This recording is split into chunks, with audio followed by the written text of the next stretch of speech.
Welcome to our podcast. This is Friends on Fire. I'm Mike. I'm a lifelong devotee of financial independence. I even wrote a book about it.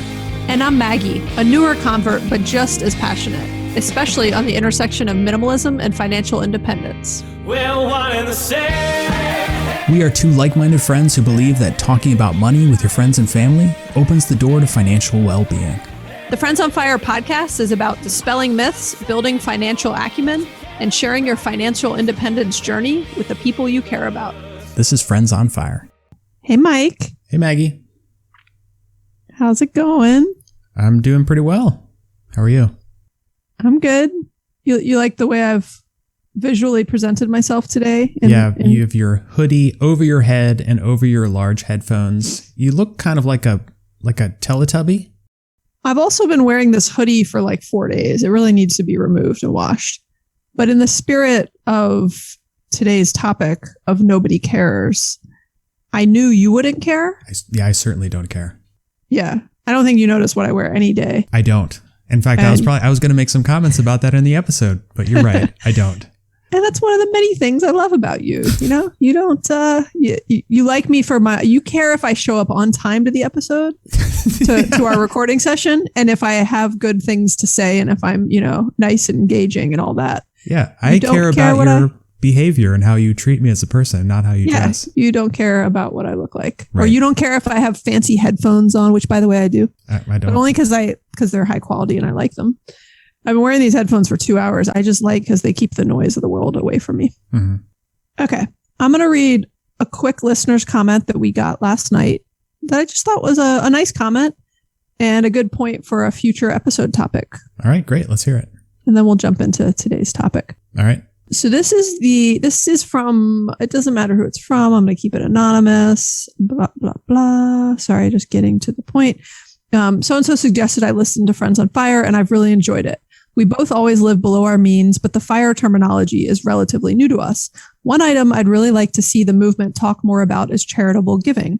I felt conflicted and selfish at times with saving a high percentage of income when I could use more of that money to help those less fortunate. I know it's personal and people have different goals and beliefs, but since you are so open and transparent, which makes your podcast great, I'd also like to hear your perspectives. Thank you. I thought that was a great comment, and it's a topic we haven't talked a lot about. Mm-hmm. And we don't really have to talk about it a ton. I mean, I happen to reply to this person and share some quick thoughts, but I think it is a meaty enough topic that I think we should do a topic on exactly what he said, not just charitable giving, which we've talked about a bit. And we talked about, different stocks that give back and other things, but charitable giving and how it aligns with saving goals and other things, right? Because his point on, feeling selfish at times when he's saving a high percentage of income, it's a great point. I've had many of those emotions and I've changed my volume of giving back over the years based on different goals. And so we should talk about that because I think it's a great topic. Yeah, sure. I look forward to reading your show notes and then jumping in on the conversation. I'll take that one. But thank you for the comments and the suggestion. It is a great reminder. We love receiving comments from you guys. It makes us very happy. So if you have topic suggestions, please share them with us because we will take your suggestions and do a show on it. So in today's episode, I am very excited about this one because I'm surprised we actually haven't done an episode on this already. It's kind of a recurring theme in a lot of things we talk about, and you say it a lot about me. Well, I quote you on this, yeah. Right? My quote, because what inspired this is you inspired this topic because you're so good about this and you frequently say it. And I don't remember the day you said it, but at one point I was texting you about something, who knows what nonsense. And you replied with just nobody cares. And I was like, quote, I think I sent back to you, quote, nobody cares, quote, like Michael O'Leary, like that's going to be, I want that to be like a social post. And I was like, that's a great episode topic because it is so, anyway, you get into why, but it's funny because you say that a lot and you're amazing at realizing and knowing this and living your life based on this. Well, thank you. It's a tough struggle for most people in an evolved society because of all of the influences we have upon us. And I think the thing that we're going to try to break down in this episode is why people care what other people think and how to slowly move away from it. It is not a switch that you can flip, and it is not something that you can ever truly get away from. And one thing that I've mentioned before, but just as a reminder, I also have human emotions. I care what people think. I just care so much less than other people. And I want to buy stuff just like other people. I just want to buy it so much less than other people do. And so it seems like to you that I just don't care at all. I'm just so far down on the scale of caring that it seems like I don't care at all.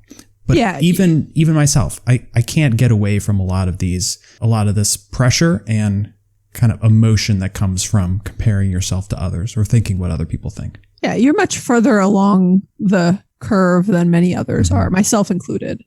So it's funny, I just was thinking about just the psychology of this and like why people care what other people think. And like many of our topics, we don't really do a lot of research. We use the knowledge. We use the knowledge that we have like up in our heads and our past experience in life and beliefs. Certain topics we'll do some research. But I Googled, why do people care what other people think? Because that's my idea of research. I'll go ask Google a question. And there's a great quote that comes up from a website called Psych Central. I'm sure it's legit. It says, approval from others gives us a higher sense of self-esteem. We're convinced that their recognition matters to our self-worth and how deeply we value ourselves. While seeking approval from others may be inevitable, problems arise depending on how far one goes down that road. That's a great quote. And I'd like to draw a distinction between two different types of recognition, because recognition from people that you respect and admire about the actions you take or the performance you have at work or the way you treat people is a meaningful part of life. And I value that feedback as much as anybody else. So you and I both, we like to work hard and perform very well in our jobs. And when we receive recognition, it means a lot to us. That's a great clarification, Mike. And what I talk about pretty regularly is that there are a lot of stuff that nobody cares about. And so when we're talking about buying things or, showing off your wealth, that's the type of approval that is not worthwhile, but also nobody cares about. Like you think they care about it, but they don't. Yeah, I think that's a great clarification. We're talking about like what kind of house you have, where you live, what your clothing looks like, what kind of car you drive, the physical, what the jewelry you wear, etc. Right? We're not talking about like, are you a nice person? How do you treat people? Yeah. Do you do good at work? Do you take pride in your work? Do you follow through on what you say you're going to do? Right? People care about all that stuff. Of course, please don't please don't confuse it with that. So when we say nobody cares, we're talking about all the crap you have in your life, physical crap. And when we talk about caring, quote unquote, this is different than noticing or observing or perhaps even making a reactive judgment to something. We're talking about truly caring, about like an emotional connection, for better or for worse, about that person. And so I'd like to play a little experiment with you, Maggie, and also for everybody listening. You probably remember the last time you went out shopping, or you went into the parking garage at the office, right?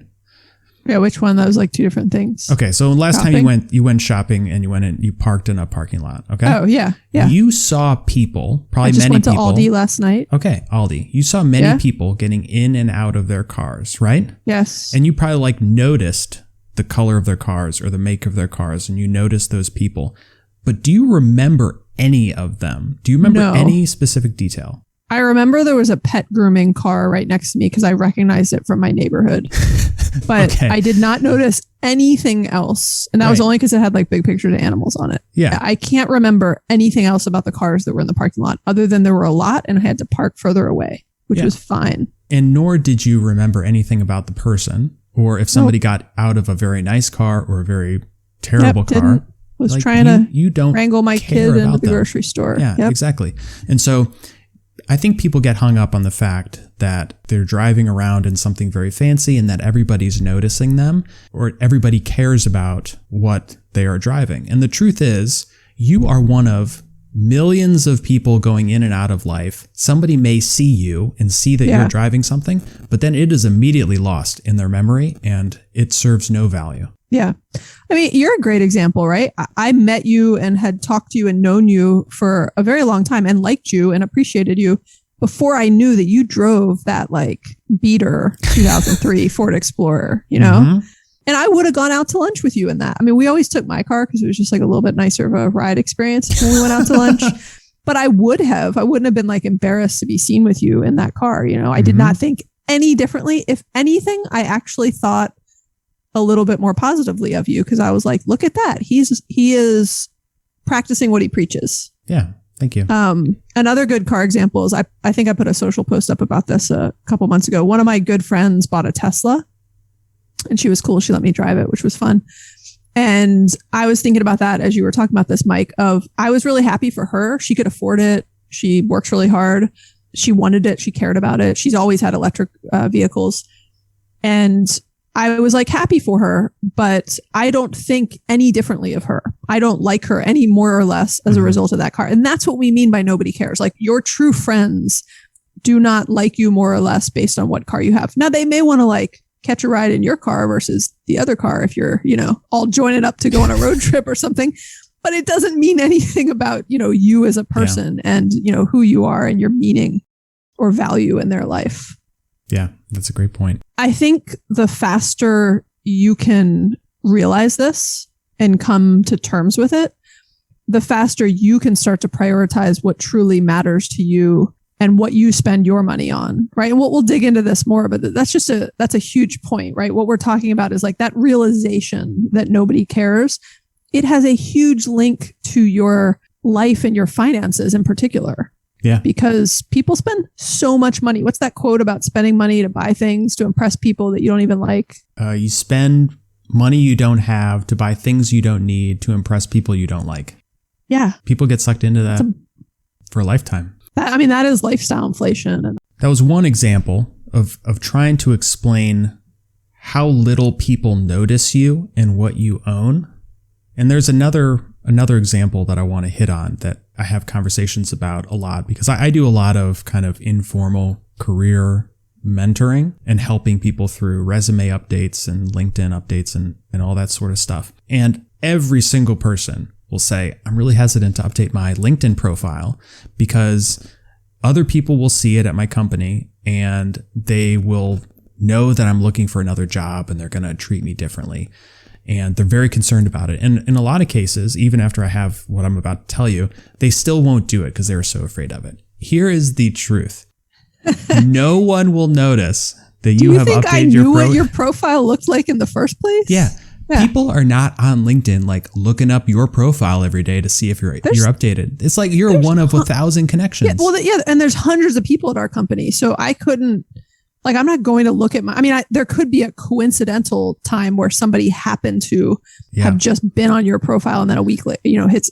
But that is such a rare circumstance. Yes. Nobody is like nobody's watching you. Nobody's like, they're so focused on their own life. That's an interesting example. To your point, Maggie, even if somebody did stumble upon your profile and be like, oh, well, this person really added some good explanation about their roles. Nobody cares.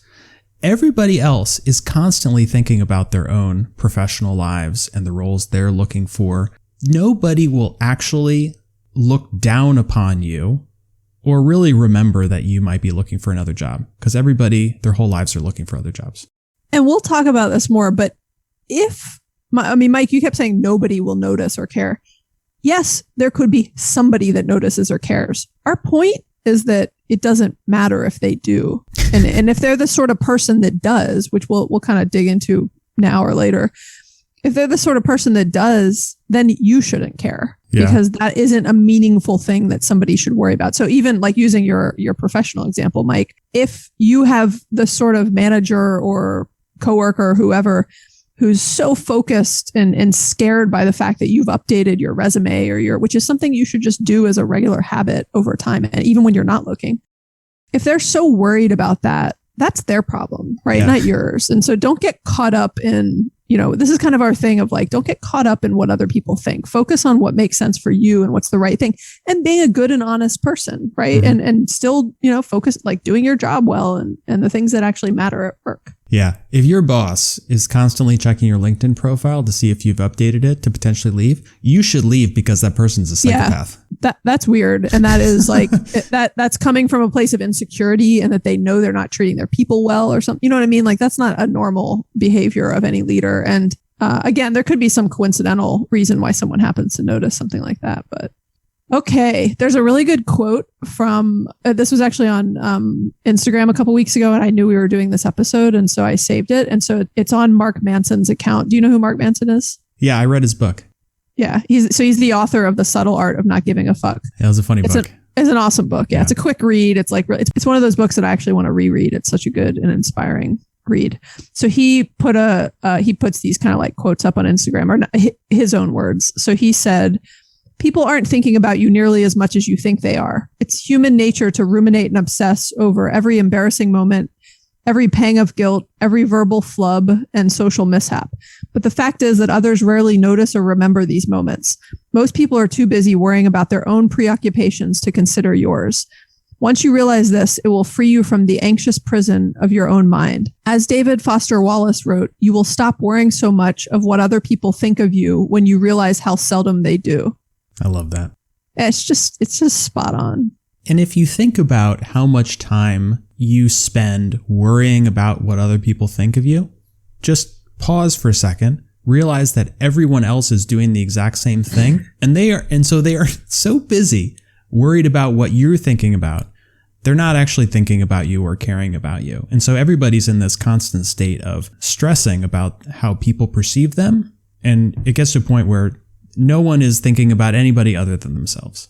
Yeah, I have a funny story on this front, which goes to the fact of like, I still think about this stuff. Like we're not perfect. We still care what other people think. And I've said that before in the show so I bought this pair of Chaco's sliders. I had them on when I was at your house. Do you notice them? They were like white slip on. They're Chacos. They're like, I don't know, outdoorsy shoes, but they're sliders, so you can get into them without like the back and other Chaco. Do you even know what I'm talking about? Sometimes you have a blank stare when I'm talking about something you put on your feet. Did you notice what I was wearing when I was at your house last weekend? No. Okay. We even took pictures of our families, and I still don't remember what you were wearing. So this is a perfect example. So to be very clear, I bought these Chaco sliders because I wanted them, and they were a functional shoe that I didn't have. I wanted a slip-on shoe for a number of reasons, and I've loved them, by the way. I'll put a link in the show notes. I absolutely love them. They're like so comfortable. They're so easy. I mean, I can wear them with socks, which I don't do out in public, but actually I should, because who cares what other people think? Nobody cares. Anyways, they're super comfortable, but I thought they were like so pretty also. And they're like a light white color, and they're like the top's tied. I just love the way they aesthetically look. Like they made me happy. The style of them just made me personally happy. And I started wearing them a good bit once I got them a couple weeks ago. And I kept thinking like, oh, I'm going to get so many compliments on these. Not that I see that many people these days, because it's still pretty heavily, I've limited what we're out doing. But I wore them multiple different places, including to your house. Not a single person. I don't even think my kids noticed them. My husband noticed them because I talked about them with him, and he was complimentary of them because he knows how to be a good husband. But like not a single. Now I still love them. I bought them for me. I did not buy them to impress other people or to, but I just happened to notice. I was like, these are such a cool. I was so in love with them that I was like, oh, everyone else is going to see them and be like, that's such a cool shoe. Where'd you get those? What are those? Not a single word. Yeah. Nobody. I just want someone to compliment my Chacos next time I'm out. I will try to remember that, Maggie. And you made a comment many episodes ago where you did some experiment where you wore like the same pair of jeans every day. I wrote a blog post about it. I wore the same pair of jeans and Monday, Tuesday, Wednesday, Thursday, Friday at work. Yeah. Not a single, that's a great example. Not a single person noticed. So I spent my entire career wearing a traditional finance dude outfit of kind of like gray or blue slacks with a button-down shirt. Yeah, checkered shirt. And as soon as I started work from home, I just wore a t-shirt or a sweatshirt every single day. Not one person ever said anything to me or commented about it. I never notice what other people are wearing. Now, Yeah. maybe some executives like this guy isn't taking it seriously, but I don't think that's true. I I honestly think they don't care think about anybody your cares. work. I think don't they know anybody like Mike cares. does a good job. When I need something, he delivers it, right? Yeah, who cares if he's wearing a sweatshirt right now? Yeah, I'm the same way. I used to be one of the more casual people at work, dress-wise, even when we were in person. And I'm definitely one of the more casual people, even working from home. I mean, you see this hoodie that I'm wearing. I don't put it on my head during work calls, but I've had this hoodie on for like 3 days. And I deliver what people need and I do a good job. And that is what people care about. Right. And I'm not saying if it matters to you to dress nicely and properly and professionally at work, like go for it. But I certainly wouldn't like break the bank doing it. Speaking of your sweatshirt, Maggie, you have these giant headphones on, which are pushing out the side of your hoodie. And it, like, for real, you look like a Teletubby. Like a Teletubby. So let's take a screenshot and put this on social, because you do look like a Teletubby. I got to get my screen to where it's like the gallery so you can see both of us. But as an experiment, you should try doing this for a work call and see if anybody says anything. I actually have had this on. I've had my hoodie on before at like the beginning of some work calls, and then I'll like eventually take it off after people get a few chuckles from me or at my expense. Okay. One thing about I'm gonna tie this into what is, I think, an incredibly important point here. When we're even talking about like what we wear at work, and then I'll give some other examples. One of the legitimate reasons why I always dressed a little bit more casual at work was, one, because I just want to be comfortable, and that's important to me. But the other reason that kind of ties into what we're talking about here is I worked on a digital team for most of my career. And it was always just a little bit more of a casual bunch. And I know a lot of people felt like pressure to like dress a certain way or dress nicely. And I always felt like, as one of the more senior leaders on the digital team, that when I dressed, I still dressed appropriately, but it was not on the fancier end of things, right? When I dressed more casually, I felt like it gave other people permission and a role model to be themselves and dress how they felt most comfortable and not feel like they had to, put on a uniform every day. And I also kind of would dress a little like funky sometimes and, wear funky colors and prints and stuff. And so I did it. I can't, Mindy from work, she calls it's called like something activism. Like she almost uses her clothing as like activism. But my point is, because I can tell you're looking at me like, where is she going with this? My point is, you not caring about what other people think and doing things on your own terms actually creates less pressure for other people and gives them more permission to do the same. So it creates this really good positive cycle. Mm-hmm. Like your car is a good example, right? So, if everyone in my neighborhood is driving really fancy cars, I feel this constant pressure to drive a nicer car. If everyone around me is just driving very reasonable and practical cars, which is actually the case, 80% of my neighborhood is driving very like what I would call practical, reasonable cars. There's not a lot of like fancy luxury cars in my neighborhood.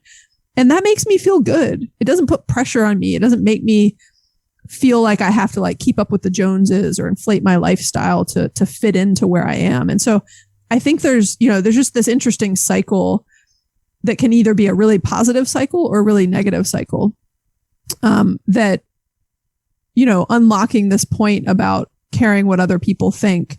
And once you find yourself in a like-minded group of friends or within your family, I think what you're going to realize is that if someone does like you more or less because of something you bought, that's not real friendship or real love. That's something you need to avoid. Like that should be a giveaway that this is not the type of relationship that you need to be close of. And I think about my personal friendships. Other than you, because I work with you, I'm not sure I could tell you the title of any of my close friends or exactly what they do professionally, because it's just like not something that we care to talk about. Like it's not, especially friends you've had for a long time. Yeah. Right. Yeah. All my oldest friends, no idea what they do. And it doesn't matter. I was thinking about just your comment about kind of who you surround yourself with. And, there's a lot of like quotes around like you're the sum of who you surround yourself with. And just the importance of who you surround yourself with. And there's things about like you're kind of the average of the 5 people you spend the most time with. And I think that is important too, as you think about, surrounding yourself with people who are real and genuine and care about the same, like-minded, right? Care about the same things you care about. And that's not to say like, look, we all have friends that we've had for a really, really long time, or that are, in our neighborhood, and, our kids are friends, or et cetera, that we can see have different values and ideals than us, or priorities in life, even financially or in other categories. But again, it doesn't mean you can't be friends with them. It doesn't mean you shouldn't be friends with them. It's being conscious of it, right? And being aware of it and recognizing, okay, they seem to care a lot about having fancy cars and how upgraded their house looks and the kind of clothes they wear and other things. But that's not going to change what matters to me. I think it's worth us transitioning to another big point we want to make, Mike, which is to be better at this and to be more conscious and aware of it. You have to really understand and spend some time knowing what matters to you, because we've all been so raised and ingrained and kind of indoctrined to worry about what other people think. We often don't know what actually matters to us and like what we care about. Yeah, that's a great point. And we've talked about this some with even just financial things of saying, look, when you think about like budgeting and what you want to spend your money on, like it can't be everything, right? You've got to make some trade-offs. So it's like, you can't care about everything being super nice and fancy in your life. You've got to decide what is most important to you and where you want to splurge versus where you're going to be more frugal. Because if you go through this exercise of being mindful about what you're spending money on and the reason behind it, I think you will end up regretting a lot of purchases when you realize you didn't buy it for you and the people you bought it for actually don't care. Because if you go and buy a $50,000 car to go impress somebody, and then they go and buy a $60,000 car and didn't notice your car, you're going to be like, what the hell am I doing? And it's this vicious cycle that people can never get out of because they never recognize it. I think another point on this, it is shocking to realize how many people don't actually know what matters to them, right? So don't be hard on yourself if you're like, I don't really know what matters to me and I need to give it some thought. Like, that's fine. Set some time aside and give it some thought, or just be much more mindful and conscious as you're making decisions to say, like, I will stop when I'm buying something. I'll use my Chaco sliders. It was not a massive purchase, but just to say, like, do I want these? Like, what am I functionally going to use these for? What solution do they fill in my life that I think I need so bad? Or is it just because I think they like look pretty and are going to like look cool somewhere? And I think just, ask yourself that every time you're making a purchase, like, why am I doing this? Is it for me? Yeah. And on purchases, large and small. So let's read a few interesting quotes that we found on the internet to kind of give a little bit more perspective to this conversation. And quick disclaimer, I have no idea if these are real because, Well, you found them on the internet. They're definitely real. Yeah. But if anybody knows that these are actually false and somebody didn't say them, like, please let us know. Yeah. My goal in life, by the way, is to someday be like actually quoted on the internet saying something. Mm-hmm. The way you like Google something and then it's like always got that person. I'm like, how did that happen? Nice. Well, maybe we can start with Nobody Cares. Mike O'Leary, Friends on Fire. We will. Yeah. My goal is for either of us to be quoted. Okay, cool. All right. So here's some fun quotes. The eyes of others are our prisons. Their thoughts are cages. Virginia Woolf. I like that one. And I think it's talking about the reality of this. That's deep. Yeah. That we are very much, it's kind of like Untamed. Going back to the cage thing, it's about what other people expect of our lives. And some people will find themselves trapped in this cage of someone else's expectations their entire life. This quote is from Steve Jobs. Your time is limited, so don't waste it living someone else's life. I love it. Yeah. Short, sweet. You don't have to think too hard. I had to think a little bit about Virginia's quote there. Mm-hmm. It's very deep, but I had to think for a second. This one is so, life's short. Like, live the life you want to live. Yeah. Figure out what matters to you. I think you should read the next one because do you even know who this person is? Have you ever purchased any of their products before? Oh, is this the designer? Yeah. Okay, I recognize the last name. I don't really know who this person is though. Okay, I like this quote. I don't care what you think about me. I don't think about you at all. Coco Chanel. I love it. That could be a Michael O'Leary quote. You and Coco Chanel probably don't have a ton in common. And nothing in common. But what's the song that's like Coco Chanel? There's some song now that has like that in it. I'll put it in an Instagram story. Don't you worry. Okay, awesome. Okay, this is another one this is our last quote, and it's a Maya Angelou quote that I've heard a lot over the years, just at work and in different leadership situations. I love it. I've learned that people will forget what you said, people will forget what you did, but people will never forget how you made them feel. And if I was quoting that, I would add, like we would add a version into Maya's point that's related to what we're talking about here today.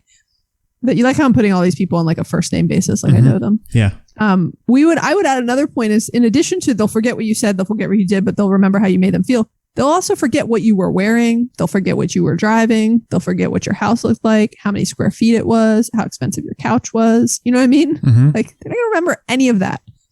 They're going to remember how you made them feel, which I think is an important point. Along those same lines, one thing that is a common theme in other writing and inspirational speeches and stuff like that is that at your funeral, like what are people going to talk about? And the message is always, nobody will talk about your work achievements or your title. They won't talk about the stuff you bought or the house you lived in. They will talk about the memories they had, and to this quote, how you made them feel, the impact you had on their lives. And so that's something that I actually think about quite regularly. You know, when I think about my career progression or the type of house I live in, I am mindful of the fact that not just in, 50 years, hopefully, when I die, but even in 5 years, no one will care. What they'll care about are the things that are outside of all those things that don't cost money. How I behave, how I treat people, the things that I do for them, the impact I have on their lives. Yeah, I think that's important. And we made this point earlier that I'll just hit on again from a slightly different angle with more context. Remember? Ooh. Is I love Kate. I love Kate Flanders forever for her making that point about context. The interesting thing about kind of how people are not focused on the stuff and they, it matters and they should care more about kind of how you make them feel is that there's actually this opposite point around, having really nice luxury stuff can actually make people feel bad. Mm-hmm. Right. So I remember I have a few I think my mom would be okay talking about this. I have a few very distinct memories from my like teenage or college years of conversations or situations with my mom where my dad's sister had a lot more money than we had, my aunt. She lived in like this really fancy beach house in Florida, and they had like fancy boats and cars, and they just had a lot motorcycles. They just had a lot of stuff. And it would make, and I'm not saying you shouldn't, by the way, if you work hard and you can afford that and you're not in debt and, that's great. Good for you. But I'm just making the point of if you don't have the money for all that stuff and you want another reason to make you feel good about and give you some motivation to not have all that stuff, remember that having that stuff can make people feel bad. I remember my mom being really sad at times that we couldn't afford all of those things. And I don't remember like all the specifics of those discussions, but you know how you have those random memories that kind of stick with you? Yeah. I just remember that. And I think she got like a yacht for her birthday once. And my mom, I think, was kind of sad that like she would never have a yacht. Now, I think if you ask her now, my aunt never had children. My mom has these two amazing children. I'm just joking since I'm one of them. But yeah, my brother and I turned out pretty, I think most parents' dreams of like self-sufficient, like good kids and everything else and kind people. And I sort of look at, Let me help you with this. Yeah, sorry. I think maybe what you were about to say was that looking back, your mom wouldn't have even wanted a yacht. Yes, but you're right. I think if you asked my mom, it seemed like something that people want, and therefore she was upset she couldn't get it. Yes, and since my mom listens to this show, we'll validate if what we're saying is true. But those are, I think it's just that story, which I just thought of, and that point even reminds you, like, it's normal to have these emotions, right? It is normal to, don't feel bad because you see somebody else that just bought a Tesla and you think, oh, I wish I could afford a Tesla. Like, that's okay. But at the same time, like, move past it and really think about what matters to you and what you can afford and what is in your budget and what makes sense for you and what is in line with, your priorities and your lifestyle at this point. So we could talk around these things forever. We're kind of circling around a lot of the same topics and points here, Mike. Do you want to wrap this up with our top 3 takeaways? Yes, I do. All right. Number 1. Nobody cares about the stuff you buy. They are too busy hoping you care about their stuff. Number 2, spend time figuring out what truly matters to you and not what is just trying to keep up appearances for other people, right? This is really what's key to unlocking more happiness and then also a better financial situation in your life. Number 3, people do care about how you treat them and how you make them feel. So be a good husband, wife, partner, father, mother, son, daughter, friend. People care about that and will remember that. I love it. All right, Maggie, this was fun. I do need to contradict myself, though, about not caring what people think. I am really caring about how ridiculous you look in this sweatshirt right now with your huge ears. Can you just take it off just for like 2 minutes so that we can wrap this episode up without you looking like a cartoon character? My hair, so okay, is that better? I don't care. I don't notice when you talk about washing your hair a lot as though it's like a big thing. I never notice when you do or don't. Well, you just can't tell because it's video. I have really thin hair, so if I don't wash my hair for like 24 hours, it's just like really thin and greasy. Yeah, I really don't think I would actually notice or care. Yeah, I notice. Okay. Well, if it makes you feel better, then that's what's important. Is that one of the takeaways? Yeah, you're right. Actually, that's what you're like half joking. It is true. If it makes me feel better to have clean hair, then that's why I should do it. I shouldn't do it for you. Right. All right. But you only got 30 seconds with the hoodie off. It's going back on. I was really enjoying it. I think it's helping the acoustics. Thanks everybody for listening. If you've been challenged or inspired by what you've heard, please rate and review the show. You can always subscribe to make sure you never miss an episode. And if you have any thoughts and questions, we would love to hear from you. And you can leave us a voicemail or text us at 404-981-3370 or hit us up on Instagram or Facebook. But to be clear, we don't actually care. So I'm just kidding. We do care because we want to make sure that we are doing this podcast to improve people's lives, and your feedback and approval makes us feel good. Yeah, I was just kidding. We care what you think about our podcast, and we want to put out a helpful and motivational product for you. And we want to help everyone's finances improve. What we don't care about is if you want to call and complain that I look like a Teletubby or that Mike's car is embarrassing, Yeah, well, that won't bother me. We don't care about that. All right, this was fun, Maggie. Okay, thanks, Mike. Bye. Bye.